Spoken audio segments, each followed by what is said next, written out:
अष्टादश पुराणानां फल प्राप्नोति मानव। सुखदेव जी कहते राजन परीक्षित, कश्यप जी महाराज की दो अर्धांगिनी दीति और अदिति। दीति से दैत्य उत्पन्न हुए और अदिति से देवता उत्पन्न हुए। तो देवता दीर्घायु होते और दैत्यगण अल्पायु होते। क्यों अल्पायु होते? कि शाम के समय दीति माता गर्भ धारण करती थी। शाम के समय जो स्त्री सहवास करता है उनका संतान अल्पायु का होता है, उनका संतान रोग से ग्रसित होता है। तो इस बार दीति माता को समझ में आ गई है। इस बार हाथ जोड़कर कहती है, स्वामी कश्यप जी महाराज, हमें कोई ऐसा व्रत बताओ, कोई ऐसा तप बताओ, कोई ऐसा दान बताओ जो मेरे भी संतान दीर्घायु हो। तो माता सदा सर्वदा अपने संतान के दीर्घ आयु की कामना करती है। दीति माता कह रही है हमें कोई व्रत बताओ। कश्यप जी महाराज कहते हैं कि पुंसवन नाम का एक व्रत है। इस व्रत को करो तो आप जब गर्भवती होगी तो आपके गर्भ से जो संतान उत्पन्न होगा वह दीर्घायु होगा, वो पराक्रमी होगा, वह शक्तिशाली होगा। परंतु पुंसवन व्रत की एक विधि है, उस विधि को जो खंडित करेगा तो व्रत उनकी समाप्त हो जाएगी। व्रत को बीच में कदापि नहीं तोड़ना चाहिए। जो व्रत बीच में टूट जाती है तो आपको पाप लगेगा। अब माता कहती है, दीति माता, स्वामी संतान की दीर्घ आयु के लिए माताएं कुछ भी करने को तैयार हो जाती है। तो आप बताओ पुंसवन व्रत की क्या विधि है, मैं करूंगी। महाराज ने बताया, कश्यप जी महाराज ने बताया कि पुंसवन व्रत में 4 चीज का त्याग करना है।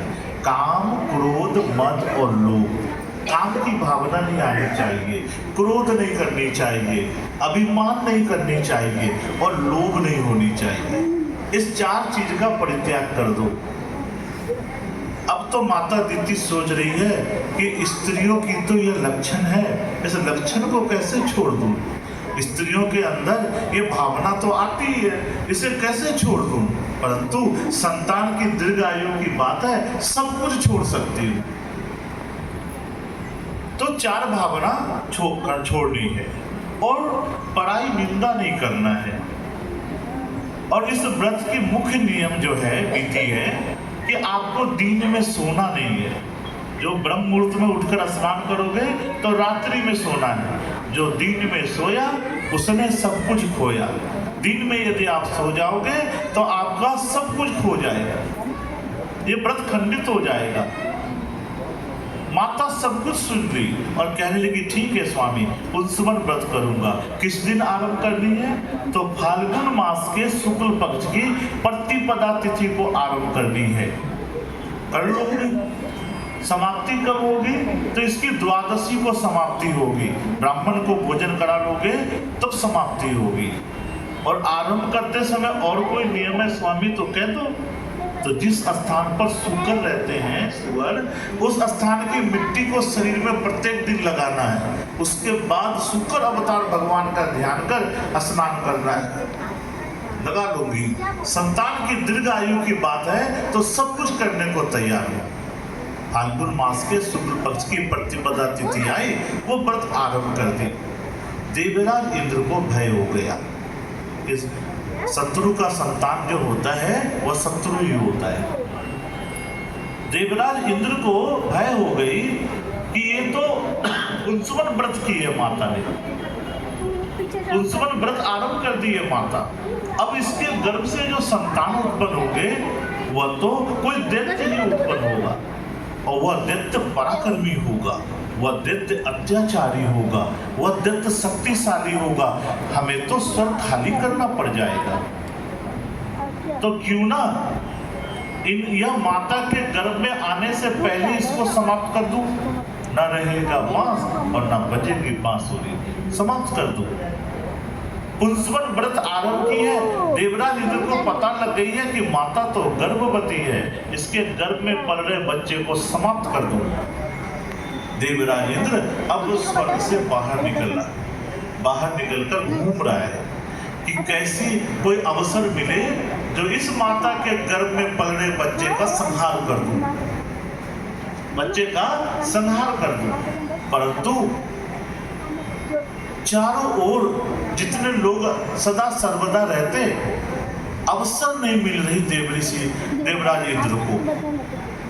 अब देवराज इंद्र कभी काम करने वाले का वेश धारण करता, कभी कोई कन्या का रूप धारण कर लेता, कभी फल बेचने के लिए घूमता, परंतु अवसर नहीं मिल रही।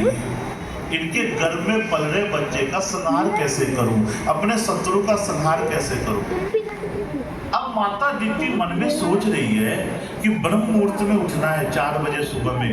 दिन भर घर के काम काज करती हूँ, भगवान का ध्यान करती हूँ, तो घर के काम काज करने वाला यदि कोई मिल जाए, कम से कम घर की जो सफाई है, पोछा है, झाड़ू है, वो करने वाला कोई मिल जाता तो पूजन में बड़ा समय लगती है, तो हमें कुछ सुलभ हो जाते, हमारे लिए बहुत फायदा हो जाता हमें। तो मन में सोच रही है कि कोई काम करने वाले मिल जाए। कोई सा भी आप जग करते हो, श्रीमद् भागवत का आयोजन करो या दुर्गा सप्तशती का पाठ करवाओ, तो सबसे पहले लोग क्या करते हैं, काम वाली को ढूंढते हैं कि काम वाली मिल जाएगी तो पूजा में सुविधा हो जाएगा, पूजन में सुविधा मिलेगी। तो यहाँ माता दीप्ति भी काम वाली ढूंढ रही है, कोई मिल जाए तो घर के कामकाज को संभाल लेगी और मैं भगवान का ध्यान में लीन रहूंगी।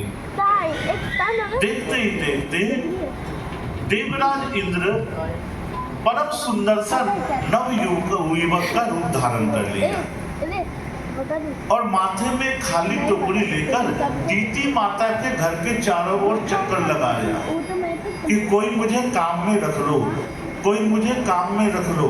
माता दीति के कान में यह शब्द सुनाई पड़ गई, झटपट बाहर निकली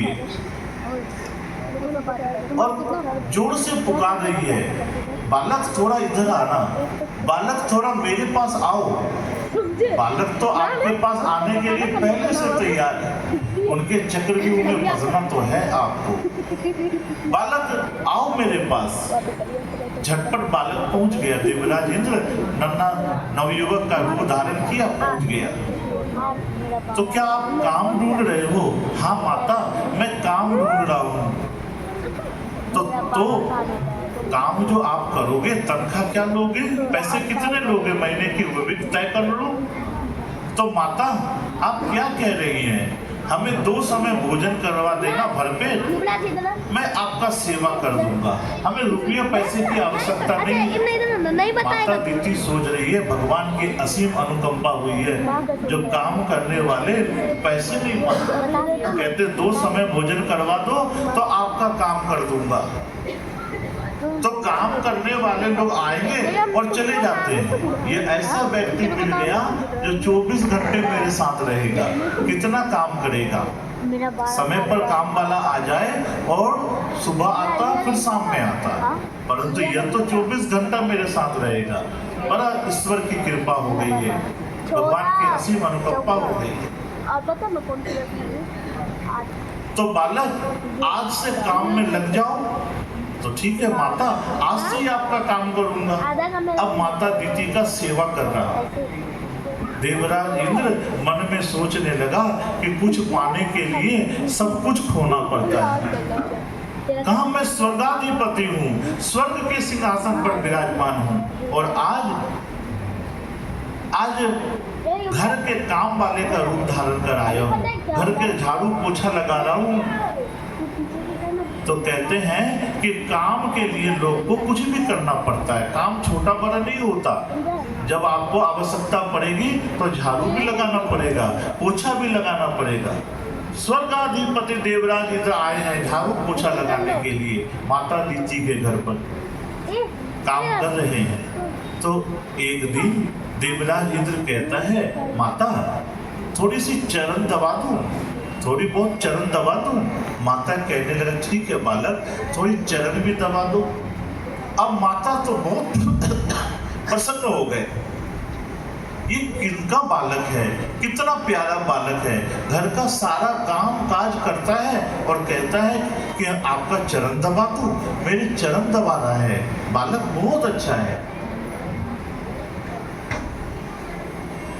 यक्ष ने युधिष्ठिर से पूछा कि संसार में सुखी कौन है। यक्ष ने युधिष्ठिर से पूछा कि संसार में सुखी कौन है। तो संसार में जो व्यक्ति 2 समय सूखा रोटी खाता है परंतु ऋणी नहीं है, उसके ऊपर कोई कर्ज नहीं है, वह व्यक्ति संसार में सबसे सुखी होता है। जिसने 2 रोटी सूखा रोटी खाता है, सफेद रोटी, और परंतु उनके ऊपर कोई कर्ज नहीं है, तो संसार में उससे बड़ा सुखी कोई नहीं होता है।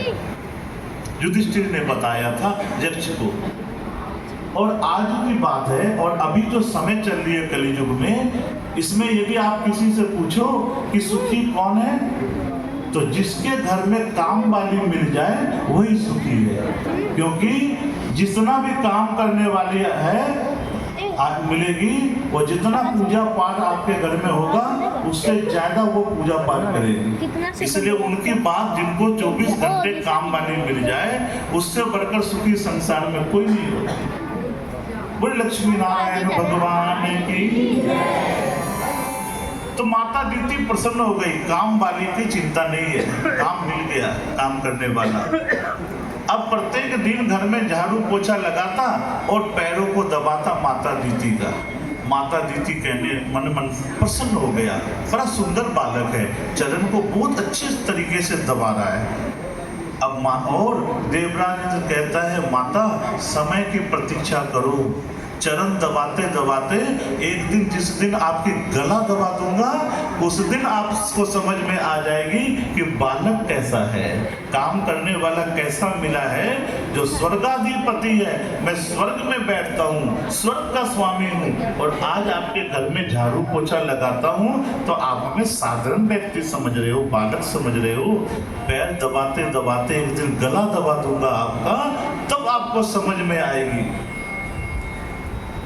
प्रत्येक दिन पैरों को दबाने लगा, धीरे धीरे पैरों को दबा रहा है। देखते देखते एक दिन माता दीदी को नींद आ गई नींद में। देवराज इंद्र मन में सोचा कि परिश्रम का फल मीठा होता है, बहुत परिश्रम किया है हमारी, तो इतनी सेवा करते करते तो ऐसे कितने स्वर्ग हमें मिल जाता, ये माता के चरण का स्वर्ग हमें प्राप्त हुआ है।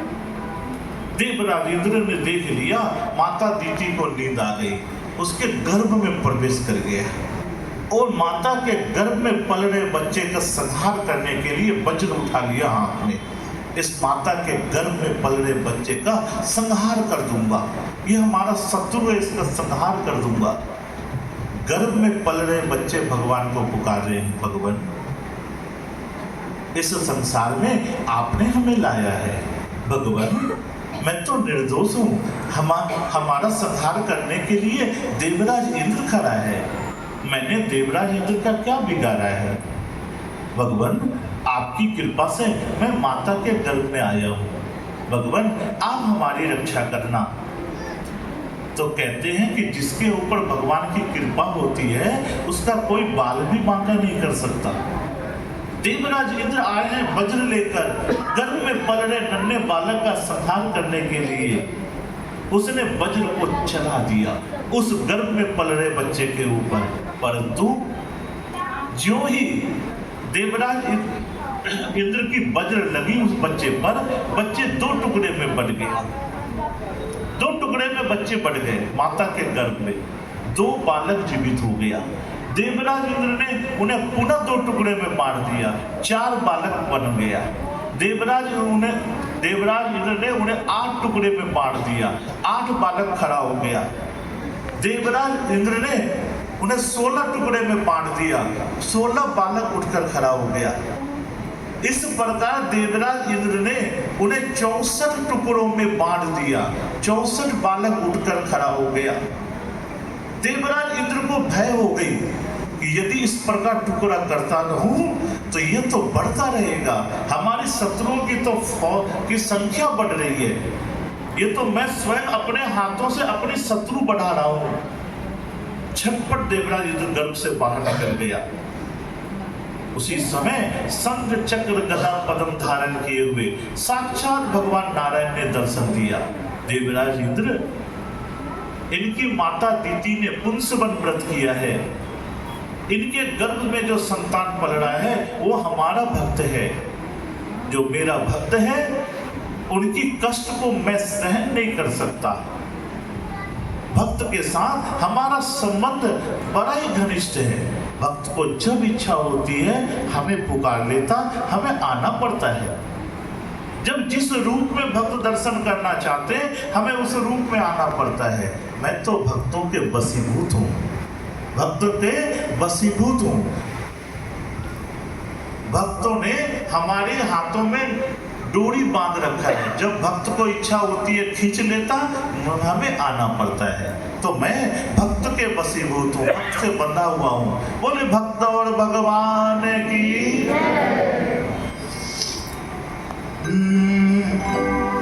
मारने वाला है भगवान, बचाने वाला है भगवान। बाल नवा का होता उसका,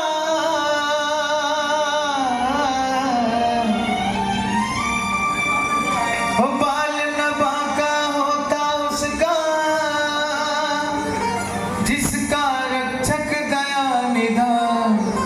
मारने वाला है भगवान, बचाने वाला है भगवान। मारने वाला है भगवान, बचाने वाला है भगवान। बाल नवा का होता उसका, बाल नवा का होता उसका, जिसका रक्षक दया निधान। मारने वाला बचाने वाला है भगवान, मारने वाला है भगवान, बचाने वाला है भगवान। मीठी मीठी तालियों से ये ईश्वर की शक्ति है, यही सच्चाई है कि मारने वाला भी भगवान है और बचाने वाला भी भगवान है। और हमारी जीवन नैया को यदि कोई पार लगाएगा तो वह हमारे प्रभु वही हमारी जीवन नैया को पार लगाएंगे। इसलिए बड़े ही प्रेम से कहा गया है,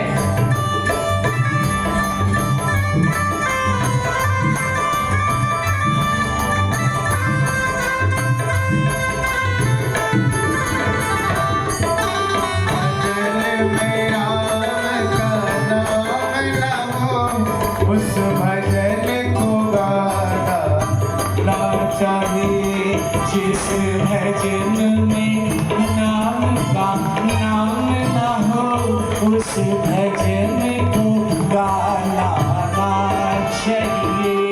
उस भजन को गाना ना चाहिए, उस भजन को गाना ना चाहिए। उस भजन को गाना ना चाहिए, उसी भजन को गाना ना चाहिए। जिस भजन में राम का नाम ना हो, उस भजन को गाना ना चाहिए।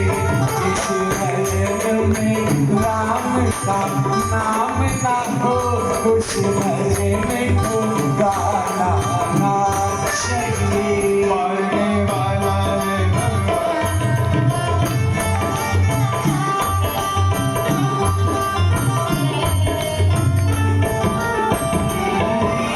छोड़ दो रे भाई फल की आशा, प्रीत हरि से जोड़ो।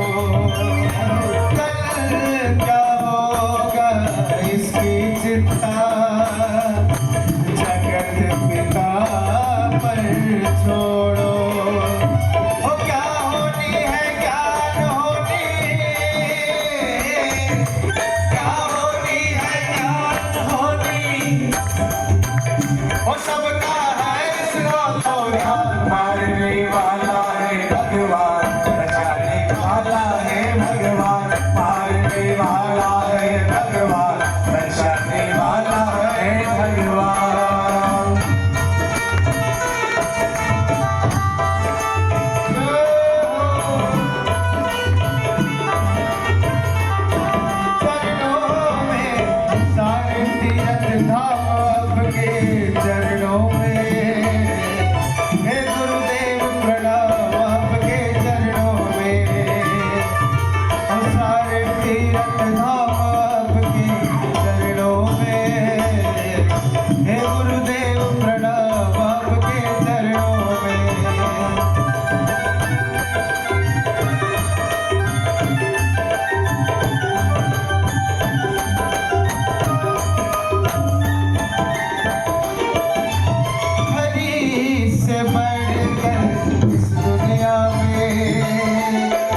पूजा।